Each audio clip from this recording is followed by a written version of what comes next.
A lot of stuff's happened today, guys. First off, when I first came in, or when I first came home, my bicycle tires came in. Or my wheels came in. My tires have already come in.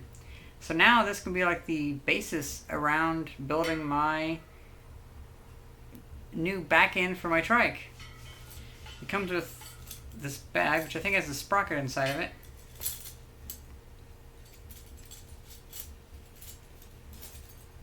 Okay, has a sprocket. And a bunch of nuts and bolts and shit. That's interesting. So evidently, you pop this ring over this part. So this should fit. Oh. You just pop that ring over that, and that locks the sprocket on. So I guess you can easily interchange this for other sprockets then.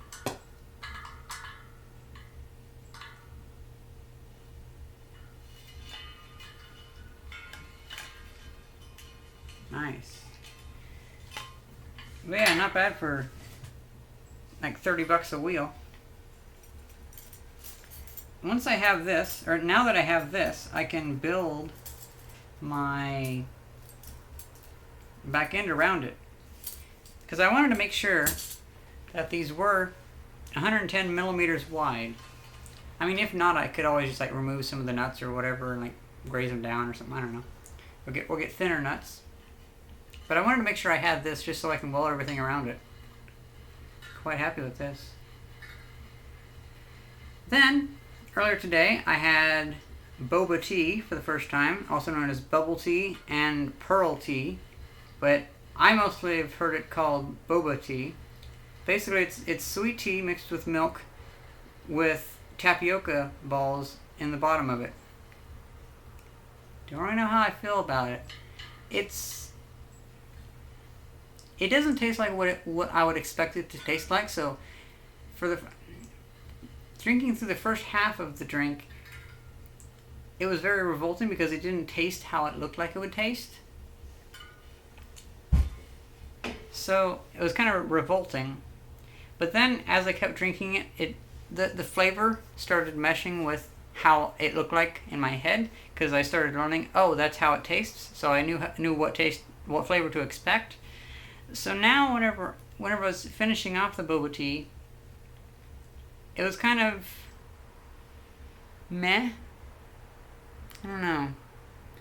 I don't know if I'm going to bother getting it again though. It was an interesting one-time try, but I don't know. I'm just not that much of a fan of tea. Well, at least tea and milk. Sweet tea itself was okay, but even that, sometimes it's like, eh. Then again, the tea that I had been sitting out for like an hour before I actually got it. So, perhaps it's better when it's new. Who knows? Well, today I picked up my new dose of medication, so now I have a full dose. There'll be 4 pills a day.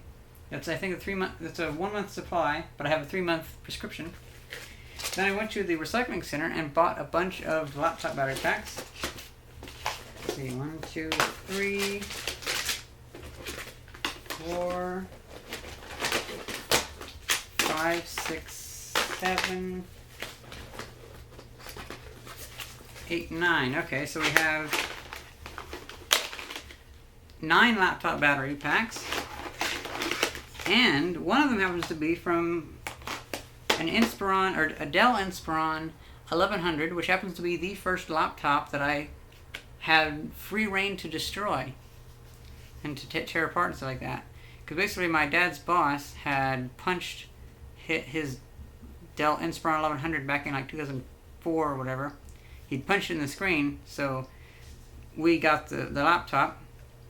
And I had this battery kicking around in my bedroom for years and years, or at least I had the same model of battery kicking around for years and years.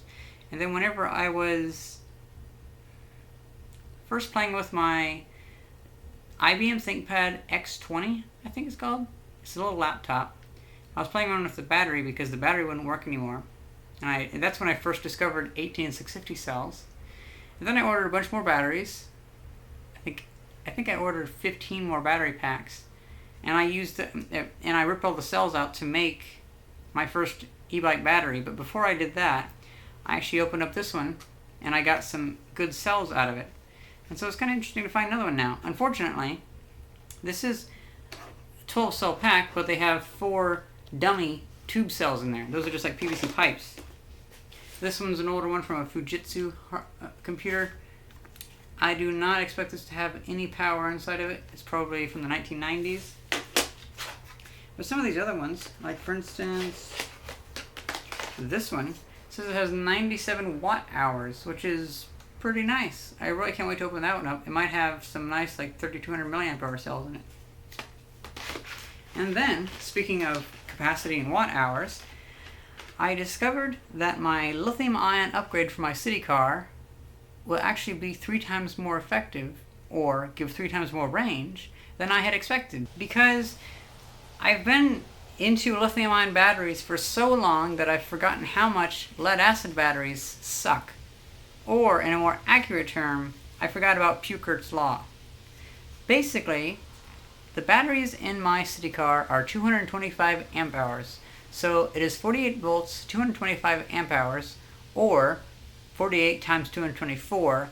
That's like, what, 12 kilowatt hours? Well, it's not. It would have 12 kilowatt hours. Let's see, 12 kilowatt hours. Never mind. About 11,000 watt hours, or 11 kilowatt hours. So never mind. Actually, I guess it's close enough to 12 kilowatt hours, yeah. Well, it does not have that much power under load, because it only has that if you pull like 5 amps from it. Well, we're pulling 150 amps to power a 6 horsepower motor, pushing you 50 miles an hour down the road. So whenever you're doing that, the batteries only give about 60 amp hours. 60 amp hours? That's close to what my electric tricycle battery gives.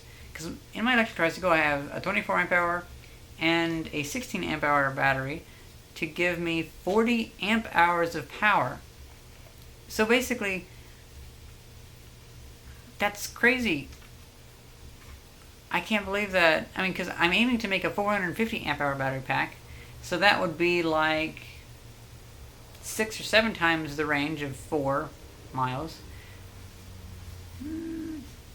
Yeah, so anyway, so if I make a 450 amp hour battery pack, I would hope to get at least 300 miles of range. And I believe with a 450 amp hour battery pack that would require about 3,500 lithium cells, 3,500 medium grade ones. But I'm going to start out with a 100 amp hour battery pack, and that should only take about 600 lithium cells. And I already have about 450 lithium cells lying around. A good 200 of them are low quality, so we'll see how those go. But yeah, it's like, I can't believe that it's actually going to go a lot better than I expected. I just have to make sure I have enough cells in the battery pack to make each lithium cell not be stressed too much, because basically what happens is with a lithium cell, whenever you pull too much power per amp hour, the cell is very inefficient and wastes energy as heat. But if each individual cell, it doesn't have much power pulled from it, meaning you have a bigger battery pack relative to how much power you're trying to pull, then you're going to get a very long life out of them, and you're going to get a lot more capacity out of them. So yeah, everything has been pretty damn good. Hope you guys enjoyed this video, and thanks for watching. See ya!